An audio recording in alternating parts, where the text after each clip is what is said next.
5, 4, 3, 2, 1. Let's go. Diary of a Kidney Warrior podcast in partnership with Kidney Care UK, sharing faith, knowledge, hope, and love. Hi, and welcome to Diary of a Kidney Warrior.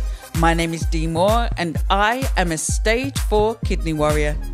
This podcast is dedicated to encourage, educate, and inspire as we explore all aspects of kidney disease, related chronic illnesses, and health. If you have any questions or ideas for topics you would like me to cover, please get in contact with me on social media using the handle Diary of a Kidney Warrior. Diary of a Kidney Warrior celebrates Black History Month, focusing on the kidney health needs of the Black community. Today, I am bringing you a kidney warrior story. Now, there's always something you can learn from someone's story, something that can bring inspiration and hope. My guest today from London, England is BBC One Extra DJ, djace. djace joins me to share his kidney warrior story and the lessons he has learned along his kidney warrior journey. Hi, and welcome to Diary of a Kidney Warrior. How are you doing today, djace? I'm good. How are you? I'm good. I must admit, I'm nervous. This is my first ever celebrity interview, so I am really honored to be able to interview you today. People throw that celebrity word around way too much. I do not consider myself a celebrity. I'm a voice that some people know, a small section of people out there know. But yeah, celebrity is, yeah, that's fine. I certainly don't live like a celebrity, so I don't know. I don't feel like a celebrity. But anyway, thank you for having me. Thank you very much for having me. You're so welcome, and it really is an honor to have you here on the podcast. Before we begin, and there was just one thing, really important thing that I wanted to start with, and that is, I heard you say on your show that you love women from Birmingham. Yeah, you know what? No, see, that's going to get me in trouble. But it's not even just that I love women from Birmingham. I just really love the energy in Birmingham. And you know what's really interesting is when I was coming up, it was a place to be scared of for a little while. Like, yeah, don't go Birmingham, it'll pop off and that. But whenever I've been up there, I've always had a good time. And I always say that I just really like the sense of community. I like to see Black people together. Whereas in London, I might not have seen like my cousins and my aunts and uncles for like the last 18 months because we're all running around doing different things. You guys link up on a Sunday, you have dinner at Granny's, there's like good like home West Indian food shops, like just seeing Black people get along and be together. I just really like it. I really feel like a sense of home in Birmingham, and I don't even understand it. I'm not even from there. So yeah, big up to Birmingham all the time. Yeah, Birmingham born and bred, so yes. I'm 0121. 0121 indeed. Yeah. So I'm really happy to hear that you love my hometown. I do. So, as you know, we're celebrating Black History Month and we're focusing on the kidney health needs of the Black community. And so today I wanted to talk to you about your kidney warrior story. And so I wanted to kick off with my very first question. And that is, how did your kidney warrior journey begin and how were you diagnosed? So I was actually, so I think this is really good that we're doing this because I think a lot of Black people don't realize that some of the illnesses that we have lead to us having these kidney journeys. So there's diabetes is rife in the Black community and high blood pressure. And I was diagnosed with diabetes at like 20 years old. It's in my family, mom, granddad, like there's loads of us. And I just dealt with diabetes from as a youngster, 19, 20 years old, just carried on in life, took tablets, did whatever I needed to do. And then obviously, when you have diabetes, you have regular checkups and whatnot, and never picked up that my renal disease was kicking in, and my renal function was low. So that's what I was trying to get at.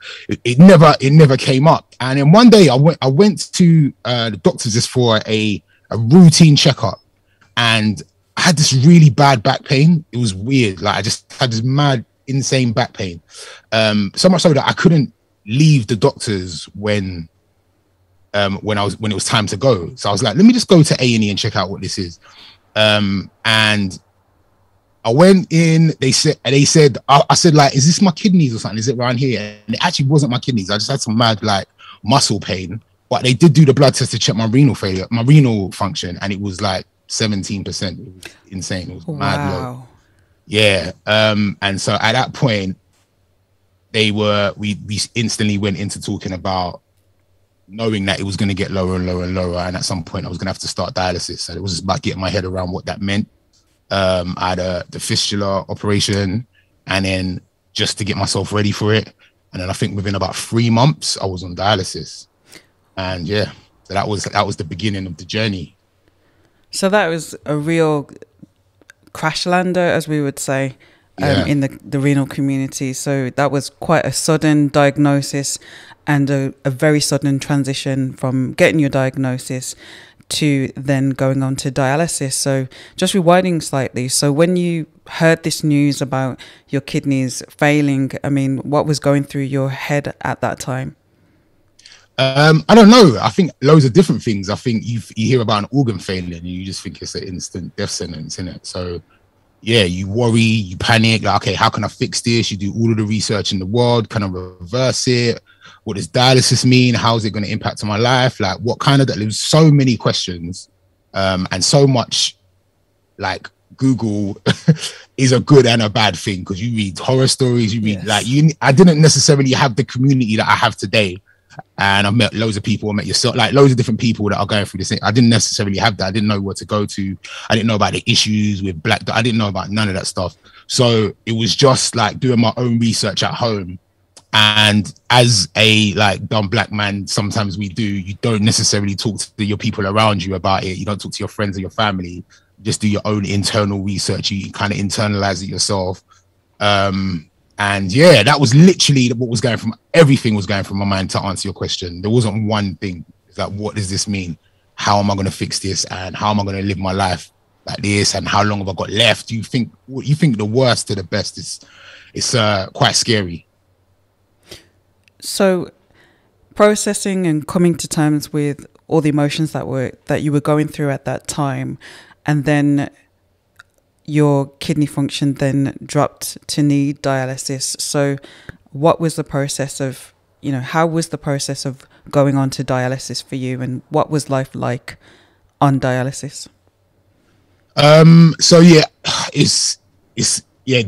what is 2018, the year actually happened, was probably one of the worst years for me. So like, it was like there was a change in my family situation. I lost a really close friend, and during that time I was just kind of getting ready, and it was the beginning of my dialysis treatment. So I didn't even necessarily have time to work out what was going on, as well as being an active DJ in the clubs and a radio presenter 5 days a week.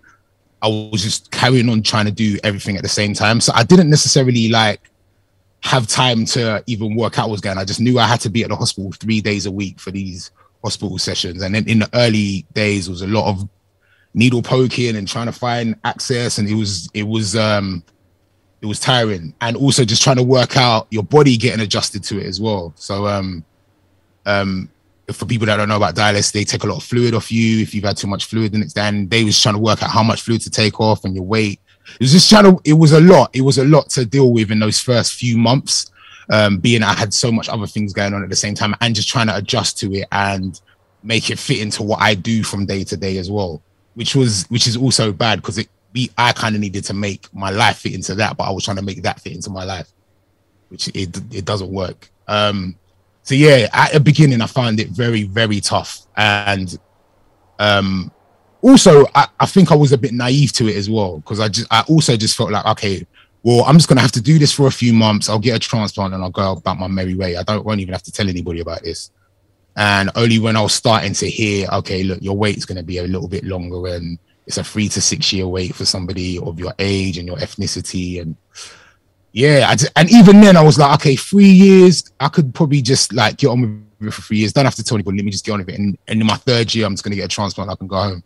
But then starting to realize that wasn't the case. It just got harder and harder and harder to do. And like I said, for me, the hardest thing was just the change in lifestyle, and being a creative and being self-employed, and wanting to be able to do all of these different things, and in what I do, sometimes I just got to get up and go, or last minute you got to go here or here. I wasn't able to do any of that stuff. There's a lot of late nights in what I do, a lot of ad hoc hours, but I had to stick to knowing that Monday, Wednesday, and Friday, I need to block out them evenings because I got to have these appointments. So that was really difficult for me, as well as having children who have theatre plays and it's someone's birthday, and I ain't had that opportunity to take them on holiday. For like, all of those things were like impacting on me by having to go dialysis. So it was quite difficult for me. So what helped you through that period of time? It's gonna sound really weird, but just working. So like, I feel like and if I'm totally honest, sometimes there were times when it was at my detriment, but like, just like being able to fill up the day and just constantly moving doesn't make you think about what you're going through. And even when you're sitting there in the chair and you're just trying to get on with different bits and pieces and trying to make them hours count, every now and then you don't have anything and you're just there analyzing and it gets down. But I think the thing that helped me get through was just like wanting to maintain the lifestyle I had before. And there were times when it wasn't possible. There were times when my body was like, nah, sit down. It was, I don't even like to tell the story, but there was 2 occasions when after dialysis, I went and did a DJ set. And wow. There was one time when the ambulance had to come. It was like wow. that. Like I just wanted to do whatever I wanted to do. Like I wanted it to, and that was a bad thing, but it also kind of helped me get on, but I just probably didn't do it in the right way. And then also because I wasn't very honest with everybody around me, I wouldn't even tell people about that story. If I was still on dialysis, I would have never told that story. I would but and I've told my family that now, and they're so upset that they never even knew. And like, but trying to stay busy helped me, like not feeling like a victim, or not like feeling like this is something that's gonna just ruin my career. My career's over and I'm not gonna be able to do this, that. Like, just being able to keep moving helped me get through it, even though it was difficult, because it was difficult to keep moving, because that is a hurdle and a barrier in itself. Like, yeah. So why did you find it so difficult to tell other people? Was that because you were trying to process it yourself, or was it as a man, your identity as a man, or just trying to get on with work? Like, why did you find it so difficult? I think there's a few reasons. I think ultimately, like, I think with men, and it's a really bad thing, you feel like I'm dealing with it. I don't want to be anyone else's burden. This is my situation to deal with. I'm just going to get on with it, take it on the chin. I think also, like, it's something that I think as well might be in a few of us in the community, is like, you feel like, well, I didn't look after myself. I'm in this situation because I didn't look after myself early in life, and I should have done this and I should have done that. So why am I telling my family? I don't want them to be upset. Like, I've kind of put myself in this situation, which I think is quite twisted and bad, actually. And then also, like, yeah, I didn't want to be seen as a victim or somebody that can't do this, or you can't be considered. I didn't want promoters to stop calling me because our Ace is on dialysis, or I didn't want to be not considered to fly out here because Ace is on that, or miss opportunities because I'm seen as somebody that's going through this kidney condition, because I don't like to call it an illness. But yeah, all of those reasons, to be fair, I just wanted to just get through it with no knowledge, with people having no knowledge. It didn't go that way, and I'm actually glad it didn't go that way. But if it originally was up to me, I would have just did my dialysis for 2 to 3 years, got a kidney, and no one would have been none the wiser. So what was it that then prompted you to start talking about having kidney disease? Someone snitched on me. No,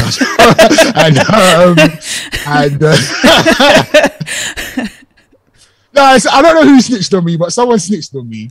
And I'm always going to shout, these are like my second parents, like Bev and Orin from the ACLT. They came to see me at St. Heliers Hospital while I was on dialysis. So I was in the chair, and they've come in, and I'm not going anywhere. Like, I'm on the chair for the next 1.5 hours. Captive audience. And they just started just breaking down like what the issue was within our community in regards to organ donation and how bad it is. Like, Oren is sick at numbers in it. So he'll be like, look, the statistics say this, and this percentage of people, and this is how many people are waiting. And when you start hearing those numbers, you're like, oh, wow, okay. And then it was like, okay, you guys are telling me this, but it was like, the reason we're telling you this, because the truth is, like, you have a platform. Like, no matter how big or small it is, like, people, you have a voice, like, the community know who you are. And if you was to speak more about it, then maybe some stuff could happen. Maybe people would know more about the stuff that is going on, or hear some of these numbers and be as alarmed as you. So yeah, like, they sat there and spoke to me for, like, it was a little while, but I'll be honest, like, it was probably one of the best conversations I've had about what's going on. Because like I said, I would have easily just tried to, like, fly under the radar. And they just explained to me that me having this platform and being in this situation doesn't need to be seen as, like, something to be ashamed of, or or a negative thing. Like, you can really turn this into a positive for yourself and other people going through what you're going through. And then also, like, just after them speaking to me, and just again, like, you go into dialysis, you put headphones on, you open your laptop, you get on with things. You don't really necessarily look at what's going on. Yeah, you chat to the nurses here and there, you might have a nice rapport with them, but you don't really look at other patients. For me, I was just in tunnel vision. And then I just started to really look at what was going on. And I remember, like, one day just sitting in my dialysis chair and looking at the section. I was like, me and these 3 Asian people have been here for months, even years, a couple of years, just looking at each other. And there'll be white people that come behind us. They'll come in for 3 or 4 months and then they're gone. But we've been, like, just steady looking at each other for time. I was like, yo, this is a problem. And so, yeah, so at that point I was like, okay, I'm gonna go public. Although, yes, like, I've got a radio show. I'm quite introverted. I'm not really out there like that. So it was difficult for me, and the response was amazing. And I'm happy that I did it. And I hope to do more. Actually, I've got a lot of some things starting. We'll talk about it, I'm sure, before the end of the interview. But I'm definitely, like, my new thing is about campaigning to get organ donation in the Black community. Just a conversation that needs to happen. It's not happening, and we're screaming about it. I'm not even talking about, yo, you have to do it. Like, let's talk about why you're not doing it. But yeah, there's conversations that really need to happen.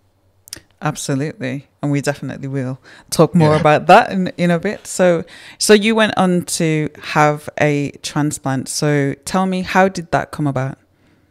So after I went public, and what was interesting about me going public was although, like, I went public because I wanted a kidney. It wasn't like I was online saying, yo, please, I need a kidney, send me a kidney. I just wanted to tell everyone what my situation was. And I guess it was like a call out to say, look, this is what I'm going on. And if you know anybody that's down to donate a kidney, or if you know anybody that's on the list, and then also more so about, like, just being on the register. That was more so my thing, was about us talking about organ donation, not just living, like, deceased organ donation. Like, we're not going to be here one day. Why are we holding on to body parts? Like, that was more so my thing. But a lot of people reached out to me, like, via the DMs, like, oh, I'd really like to get tested for you. And even then, it was like a lot of people reaching out. Some people I knew, some people I didn't know. You can't, as somebody that is appealing for a kidney, be, like, on to people every day, like, yo, have you done this? Or, yo, like, I know you said you was gonna have you. So I was just like, look, these are the details. You do whatever you want to do with them. I wasn't chasing up people, nothing. And to be fair, a lot of those people didn't really follow up. And it's a big decision. I get it. I think maybe 1 or 2 people got tested. Maybe 1. I don't know. But and in a few months in, I just got this phone call from my transplant nurse to say that we found a match. We found a perfect match even. And it was a very emotional morning. Extremely emotional morning. So you got that call that that a perfect match had been found. So what happened next? It's just a crazy story. So I had asked I wanted to know who it was. And it was like, oh, we'll call them and just to find out if it's fine for you to know who they are. So then I did find out who they were, and we actually had a mutual friend, which was interesting. So wow. Yeah. So this mutual friend, a very close friend, the friend that passed away actually in 2018, his wife is a mutual friend of my donor, and my donor had just I think she had watched the video and had no idea, not my video, a video about organ donation. And she didn't know that you could be a living organ donor. I think there was a little girl that had taken maybe someone from her family's kidney. She was like, I had no idea I could do that. I actually want to donate a kidney. So way before like I even appealed to anybody, this was on her mind, and she was willing to donate her kidney to somebody. And then this mutual friend was like, well, you know, Ace is looking for a kidney. And behind the scenes, she went and like got tested for me and did everything. I didn't know what was going on at all. And then, yeah, and she was the perfect match. And even in the fact that she's a perfect match, obviously black people have to be same blood type and tissue type. And there would have still been a possibility that she wouldn't have been a match for me. But there's loads of different kind of ways that you can put yourself in a kidney pool and donate to somebody else, and then that person can. Yeah, we were willing to do all of that, but she was a direct match. This is somebody I've never met before. We ain't got the same ethnicity, no related. She's a perfect match for me, so that could only be good. And to this day, like one of my best friends, man. It's insane how life happens. So, how was the actual operation and the recovery? So the operation. So yeah, well, we're coming up to a year, which is mad. So yeah, so firstly, you had to.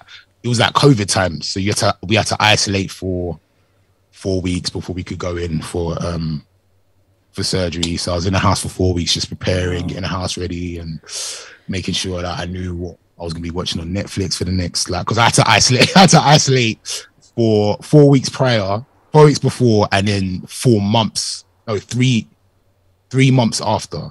Wow. So I had the operation in October. I wasn't able to leave the house until like January. Wow. Yeah. So I was just getting prepared for that. And then even then again, like I'm a workaholic. I want to be out, and I'm just preparing to be able to have to sit down for the next 4 months, but also excited about the fact that I was getting this second chance. So what was interesting is because Naomi lives in North London and I live in South London, and where she went and got tested was a different hospital to the one that was doing the surgery. We were in 2 separate hospitals. She was in North London to have her kidney taken out, and I was in South London at St. George's, and they were just keeping us posted as to what was going on. So they were like, yeah, she's just getting ready to go into surgery now, and okay, she's gone in, she's asleep, and they would let me know, like, okay, we've got the kidney, it's on its way down, and they put it in an ambulance, they blue lit it all the way down to London.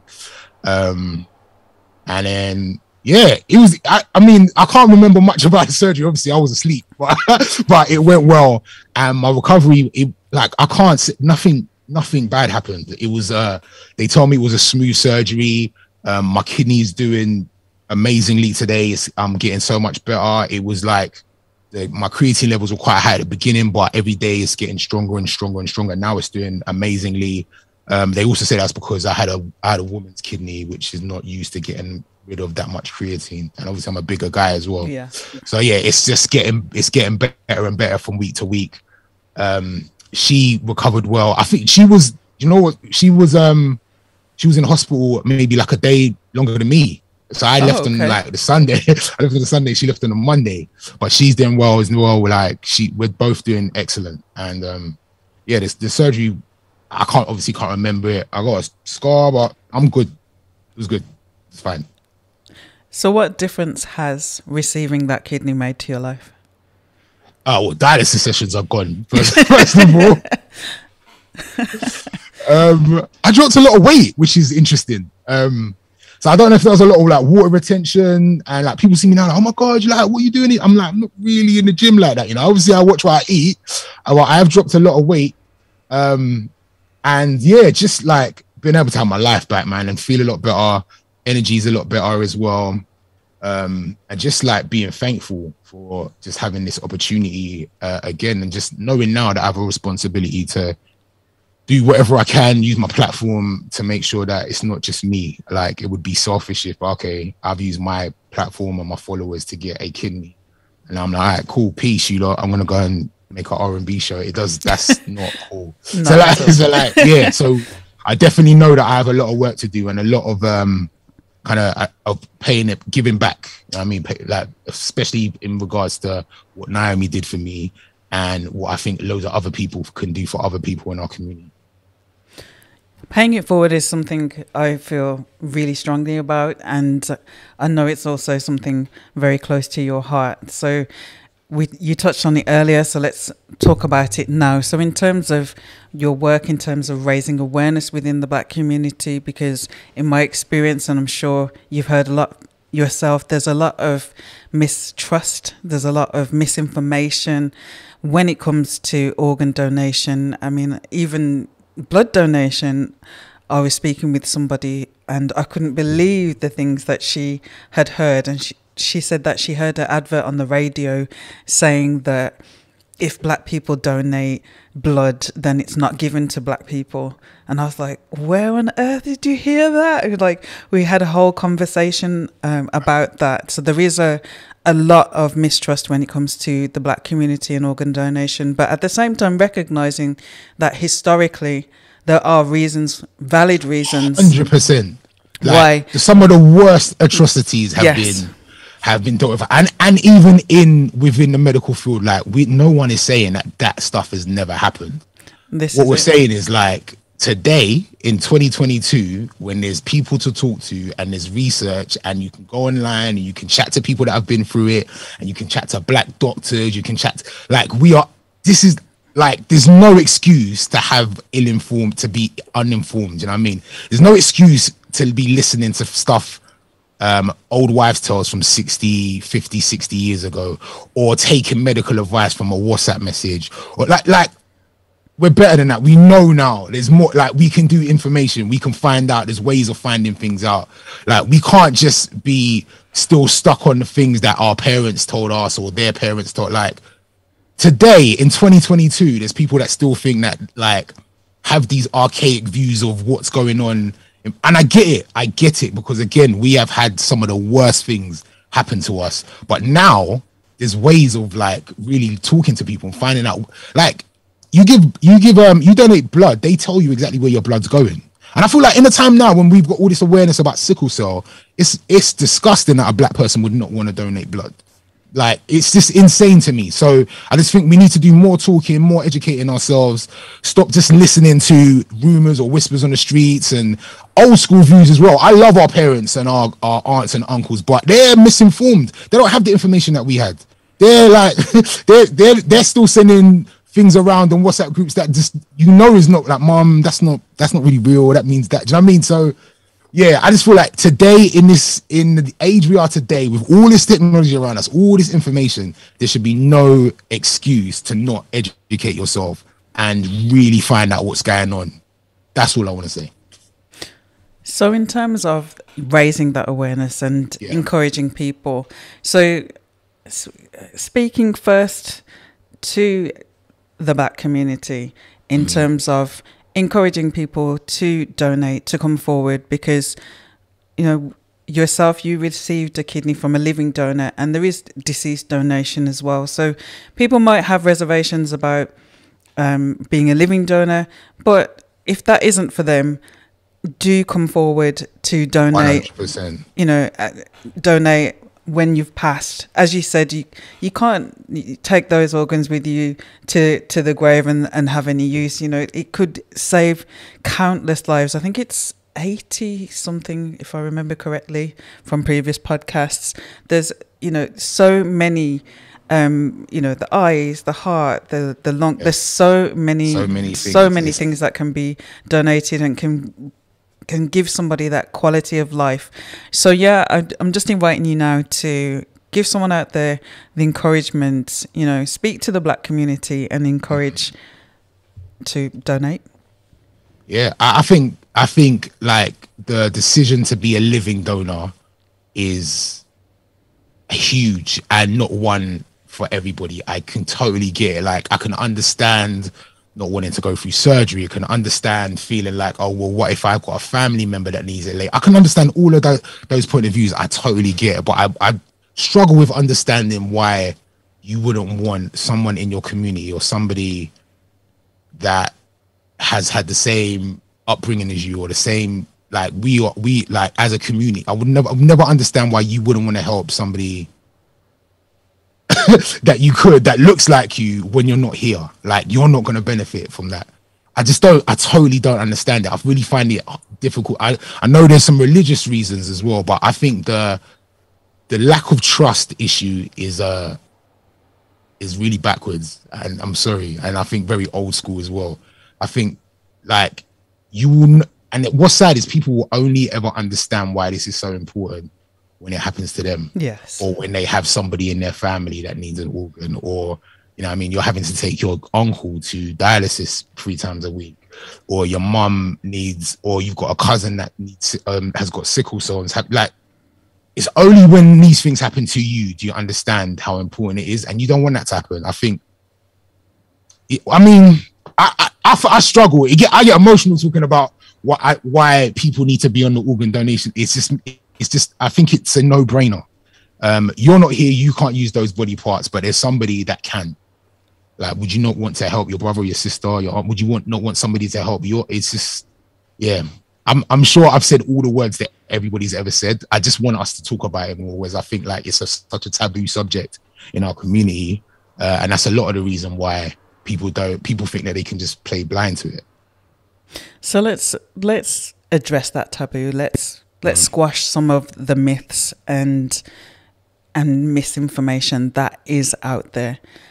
So I think the first one is that I can think of is quite often people say, if I'm on the organ donation list, they'll let me die. Yeah, to save someone else. Yeah. How? I just don't get it. Like, how? Like, okay, so you've had an accident, and this white person's had an accident, and you just happen to have the same blood type and tissue type as this person, and just amazingly, this person's got. It's just like, it's ridiculous. I'm sorry. I'm not saying that these things haven't happened, and we hear about crazy stories where kids are going missing across the world, and I'm just telling you that that's not happening here. It's not. It's just not. It's not. It's just really not. And as a black person, your organs are needed for other black people. Like, they are. So, like, why would you not want to do that? Sorry, I don't get it. That is not happening.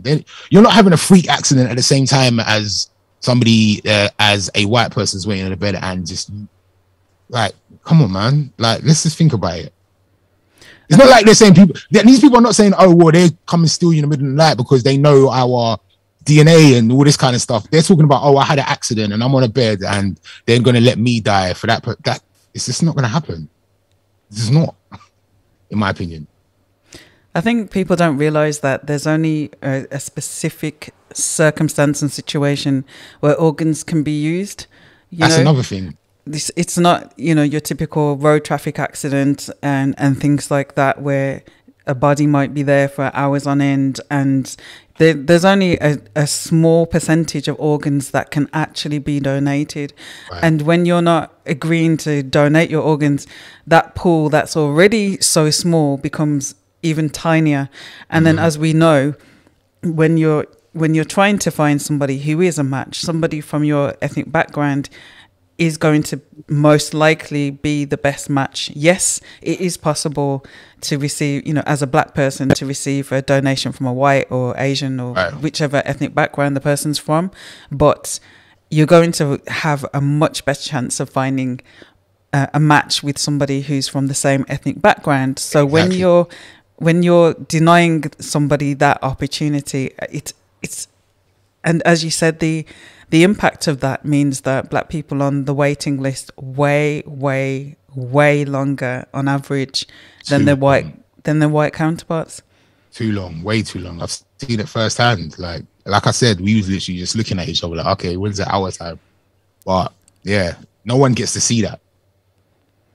No one gets to see that because we're not talking. Well, so also the other thing I wanted to highlight is, and you touched on it earlier when you said that as a man, not coming forward or speaking with people about what you were going through. So the other thing I wanted to ask you was if you could speak to the man them, and encourage them to get themselves checked out, because I think quite often people are sitting with symptoms and for whatever reason they may be scared or, you know, in denial or whatever the reason why it is that they don't come forward to get themselves checked out, could you give the men out there some encouragement? Please, like, man, them, you know what it is as well, especially right now, like, we're needed, man. I feel like it's important that we are here. And when you're hearing about insane rates of men developing prostate cancer and men, like, highest rates of suicide, it's important that we are here, and it's important that you get checked out. I think a lot of men be like, boy, man, I ain't even got time for that. I'm working and I ain't got time to go to doctors for every little thing. Like, it's not that. It's not even going to the doctors because your foot hurts or you're like, it's literally just go and get checked out every now and then. Is make sure that you're here for your family and the people that need you, so that you're able to work, so that you don't become a burden to them. Do you know what I mean? Like, so you're not in a situation like this. It's important, like anything. And it's not, even if you feel great, you know what I mean? These are like silent killers. I never knew I had low kidney function. I didn't know. It wasn't, you said you didn't necessarily know you had low kidney function. It's like, these are things like, you can't necessarily see diabetes. All of these things, you need to just go and get checked out every now and then, just for your own peace of mind and for your family's peace of mind as well. Another thing, you don't want your family to just, when bombs like this are dropped, it's not just on you. It's just like your whole life changes. Once, like, 1 minute you're doing a 9 to 5, and then you got to work out how you're going to fit your dialysis session into that. And that affects how you pick up your kids or what happens in the morning. Like, it affects everyone in your family. So you don't want to be that burden onto your family. Go get checked out just once every 6 months, even if you feel great. Really do go do that. It's important. What myths about kidney disease would you like to debunk? I didn't know any myths. I never knew. I didn't know anybody that dealt. It's so mad. Like, only when I went public, I don't know if the DJ want me to say, but there was a DJ I worked with early at One Extra when we launched in 2002, and he had a kidney transplant while doing the radio show, and he never told anybody. He called me when I went public. He was like, I can't believe that you went public. Like, I wanted to, but I didn't know. He was doing that. He was doing home dialysis. So he was setting himself up in the house and no one would have known. He was on dialysis that whole time. So yeah, no one spoke about it. And then all of these people that I found out, Lonio, who's a DJ and an artist, he had a kidney transplant. And if you hear about Andy Cole, like all of these different, I didn't know. I had no idea. I had no, like, again, it's something that's taboo. We don't necessarily talk about. So when you say, what myths do you want to debunk? I genuinely didn't have any preconceived ideas of what kidney disease was. I didn't necessarily even know what my kidney did. We have organs in our body that we don't necessarily know what the function is. It's like, okay, that's a kidney. Like, I didn't know. I had no preconceived notions of what that meant. So now that you've been on this journey, and for somebody who is early on in their journey, what information or advice would you like to share with them? Information or advice, I think, like, have a really good relationship with your specialist. Ask as many questions as possible. Early on, I didn't. I just listened to everything they said and just did it. And I think even today, I'm still clueless. I'm still learning a lot of things about kidney disease and chronic kidney disease that I didn't necessarily know before, because I just didn't ask questions. I was just like, they was like, oh, well, you got to do that? All right, cool. Oh, you want to do that? All right, cool. I wasn't even asking, well, what does that mean? What do I need to do here? So yeah, it's important to have like those really important close relationships with your specialist, also the dietitian. Make sure that you're really like looking after what like your fluid intakes and what you're supposed to avoid in regards to foods and your potassium levels. Like, your dietitian is very, very important. Do all that do that research yourself as well, because the NHS is stretched. Then you might not necessarily hear from your dietitian for 4 months or so. You know what I mean? By that time, you could have been eating all the wrong things. But if you know that you need to, like, your potassium's high, you shouldn't really be eating certain foods, overdoing it with the fluids as well. Like, just having that relationship and asking questions is really important, and doing your own little bits and pieces of research. And even if there's something online that you don't necessarily know, ask your nurses, especially while you're doing dialysis. And one thing I always say about dialysis is try and plan your dialysis sessions. Like, I don't think it's healthy to just sit there and think about your situation. And I've done that a few times, and you come out of it like just feeling rubbish, and it lasts until the next session. Like if you just sit there for 4.5, 5 hours thinking about what you're missing and what you're not able to go to, and woe is me, it doesn't help. It makes it a lot worse and a lot harder to deal with. So those would be my dialysis suggestions or ways of dealing with it. What is a good way of dealing with it? What is good to focus on during that time? Just be positive, man. I think I always like try to do a little bit of work or left stuff, even stuff that I could do during the day. I was like, I'm just going to leave that and wait for dialysis. I'll be honest, Netflix, man, I feel like I clocked Netflix. That was one of my favorite things to do. Yeah, it's kind of difficult to get any sleep while you're doing it, but yeah, just try and just keep your mind occupied and off what is going on. That's the way that I got through it. There was other people that were like so happy, not happy to be there, but like they had really positive attitudes and they would talk to everybody. That wasn't me. I just kind of just did my own thing. But yeah, I feel like sometimes the reality of the situation can depress you and can make you feel really bad. So yeah, it's just about knowing who you are and how you're going to deal with it without necessarily thinking about it. Because I didn't want to sit there and just think about, oh my God, I'm in this hospital, and start looking around at people and you're like, wow, am I that ill as well? And it's not great. Yeah. So we've spoken about your transplant. So in terms of, maintaining your transplant and keeping healthy, and I know you're coming up to your first kidney anniversary at the end of October. So what advice would you give to fellow transplant recipients in terms of maintaining their transplant and keeping that positive focus? I was going to say all of the cliche things, man. The doctors just tell you to consistently drink water. I need to get better with that, but just loads and loads of fluid all day, water all day. Yeah, I mean, you'll find that your energy's up. Like I walk a lot more now than I did when I was on dialysis.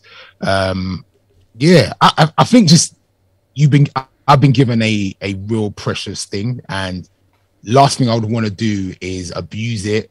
Not just for me, but for somebody that went through an operation and had surgery for me. So I don't want to deal with that guilt. She's done that for me, and I'm looking after it, but I'm not looking after it. That's something I wouldn't want to deal with. So yeah, literally just again listening to the experts. The dietitian is a good place to start, and obviously you have regular checkups just to make sure your kidney's going well. Just make sure you listen, ask questions. Can I do that? Can I drink alcohol? Can I? Loads of little bits and pieces. Like ask loads of questions for sure. So you were saying that you're looking to do more work in terms of kidney advocacy. So can you tell me about what you're planning to do? Yeah, this is so perfect. I want to put it. Okay, I'm going to say this. We're going to start on 10th of October is when we're going to launch. But we are launching a social media platform a page called We For Us. So it's We, the number 4, Us UK. And We For Us is basically a platform for other people that are on dialysis or seeking kidneys or organ donations, or people that want to get involved in organ donation, just to see other people that are waiting. Because like I said, pre me being a dialysis patient, I never even necessarily thought about kidney disease or thought about black people waiting in dialysis centers. I never really saw those people until it was me. And being on dialysis for 3 years, I literally saw loads of young black people, guys younger than me, with black women younger than me, and obviously some are older generations as well. But I feel like we don't necessarily get to see those people, because a lot of them, like me, had that attitude where it's like, look, I'm just going to do this and I'm going to get out of it. But the truth is, that's not going to happen. It's going to take ages for you to get a kidney, and nobody even knows you're sitting here waiting. So we're going to do a page where we get to, this is not like for dialysis patients to be on and be like, please send me a kidney. It's just for us to see the people that we are denying by not signing up to be deceased organ donors, or not even talking about donation. Like your average people, like you might see somebody that reminds you of your brother or your best friend or your niece. These are just going to be people talking to us about what they do every day, what their favorite football team is, what song they're listening to. But these are all people that are having dialysis regularly that could use some help from us. So it's when it's We For Us UK, and that will be the Instagram page. Nothing's up there yet. We're creating all the content at the moment, and I think we are going to launch on the 10th of October. And it's just a way for people to see us in them situations, so they know exactly who exactly it is that if you sign up to be an organ donor, this is the person that's going to get it, or somebody like this is going to get it. So just to put a face behind those numbers, because we can throw numbers out all the time and say, oh, 1 in 10 or 1 in 3, but who is that 1 and who is that 3? Like, what do they look like? And when we see them and they're people that look like us, then maybe we'll be more like, want to push more forward into doing a little bit more for them. So could you say that handle again, please? We, the number 4, us, UK. We for us UK. So yes, listeners, please, and viewers, because this is the first visual and audio podcast. So yes, listeners and viewers. So I would have dressed up and got a trim and stuff in my house clothes, but it's fine. This was important, so I'm happy to be here. And thank you so much for being here. So finally, well, I would normally ask what is your handle, but everyone knows your handle. But I'm going to say it anyway. For anybody that wants to follow you on social media, what are your handles? So it's at djace on Twitter and Instagram. And yeah, we for us, like, let's build up the page. Let's follow it. If there's anybody out there, any of the kidney warriors that want to get involved, if there's anybody that is waiting for a kidney, or you're on dialysis and you want to reach out, you want to send us a video, we're literally going to just have a script. We're going to get everybody to answer like a couple of questions. It's not about your situation. It's just more about people seeing you. Like, who are you? Like, who is, and how can you relate to us? How can we help us? So there you go. Wonderful. Thank you so much. So, finally, I'd like to ask if you could give a final word of encouragement and advice for the listeners.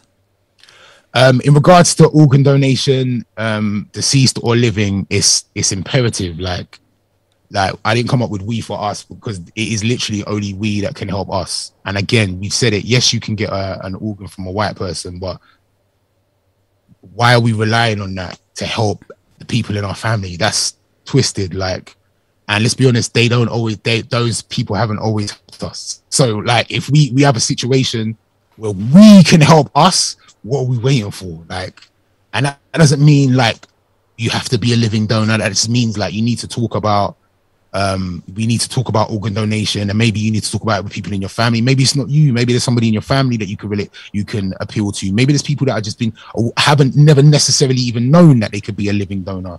Naomi's fine. She's walking around now. We was out last weekend. We raved with her. She's got 1 kidney. I've got 1 kidney. It's like you can live fine a normal life with 1 kidney. So that is for the people that have ever considered being a living donor. But for those people that are reluctant to be deceased donor, like, really ask yourself why.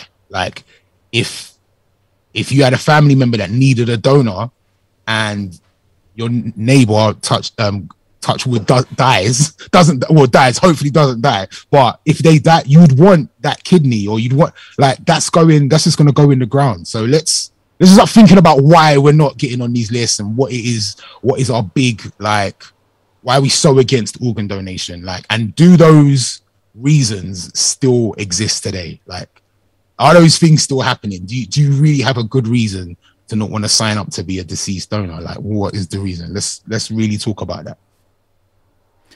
Thank you. No problem. Thank you so much for joining me and for sharing your Kidney Warrior story, for sharing advice and encouragement for the watchers and the listeners. So thanks for having me. It's been an absolute honor to have you. Thank you so much. Awesome. Thank you. Thank you for watching Diary of a Kidney Warrior podcast.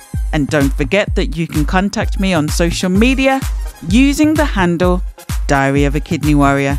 Please do subscribe to the podcast, and please do tell a friend. New episodes of this podcast are released every other Monday on podcast digital platforms and here on YouTube. Until next time, take care and choose to live.